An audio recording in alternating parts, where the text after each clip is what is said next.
પ્રભુ ઈસુ ખ્રિસ્તના નામમાં આપ સર્વને પ્રેમી સલામ. ગીતશાસ્ત્ર 67 1-7 કલમમાં ગીત કરતા ઈશ્વર પાસેથી એક અપેક્ષા રાખે છે કે ઈશ્વર તેમની કૃપામાં પોતાની પસંદ કરેલ ઇસ્રાયેલ પ્રજાને આશીર્વાદ આપે અને ઈશ્વર પોતાના મુખનો પ્રકાશ તેમના પર પાડે. કલમ 1માં લખે છે કે ઈશ્વર અમારા પર કૃપા કરીને અમને આશીર્વાદ આપો અને તેમના મુખનો પ્રકાશ અમારા પર પાડો. કેમ કે ગીતશાસ્ત્ર 34:5 પ્રમાણે ખરા હૃદયથી ઈશ્વર તરફ જોનાર કે દ્રષ્ટિ કેન્દ્રિત કરનાર મનુષ્ય ઈશ્વરનો પ્રકાશ પામી શકે છે.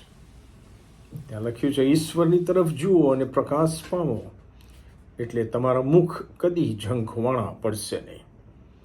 માથીની સુવાર્તા 5મો અધ્યાય 14-16 કલમમાં ઈસુ ખ્રિસ્ત બહુ માર્મિક વાત એના લોકો માટે કહે છે. તમે જગતનું અજવાળું છો.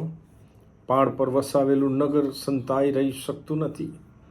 દીવો કરીને તેને માપતળે નહીં પણ દીવી પર મૂકવામાં આવે છે, ત્યારે ઘરમાંના બધાને તે અજવાળું આપે છે. તેમજ તમે તમારું અજવાળું લોકોની આગળ એવું પ્રકાશવા દો કે તેઓ તમારી સારી કરણીઓ જોઈને આકાશમાંના તમારા બાપની સ્તુતિ કરે. મતલબ ઈશ્વરના પ્રકાશથી અને ઈશ્વરના અજવાળાથી પ્રકાશિત થયેલ મનુષ્ય પોતાના સમગ્ર જીવન મારફતે આ જગતમાં અંધકારમાં વસતા લોકો માટે પ્રકાશનો માર્ગ, તારણનો માર્ગ બતાવનાર થઈને આશીર્વાદનું માધ્યમ બની શકે છે અને બને એવી ઈશ્વરની ઈચ્છા અને યોજના છે.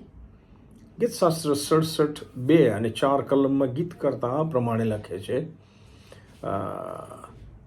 હે ઈશ્વર, તમારો માર્ગ પૃથ્વી પર લોકોને જણાય અને તમારું તારણ સર્વ પ્રજાઓની આગળ પ્રગટ થાય.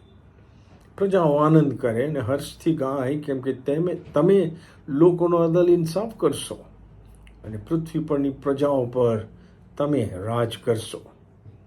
વલાઓ, પ્રભુના બાળકો તરીકે આપણે પણ સતત આપણી દ્રષ્ટિ ઈશ્વર પર રાખીને ઈશ્વર સાથે સંબંધમાં જોડાઈને પ્રકાશથી પ્રકાશિત રહીએ, ઈશ્વરના પ્રકાશથી, અને પ્રભુના જીવનથી દૂર આ જગતમાં અંધકારમાં બેઠેલા જે લોકો છે એમના માટે આપણા સમગ્ર જીવનથી આપણે પ્રભુના પ્રકાશમાં તેઓને લાવીએ તેવી ઈશ્વરની યોજના છે, અને એ યોજનાને આપણે ગંભીરતાથી લઈએ. આમેન.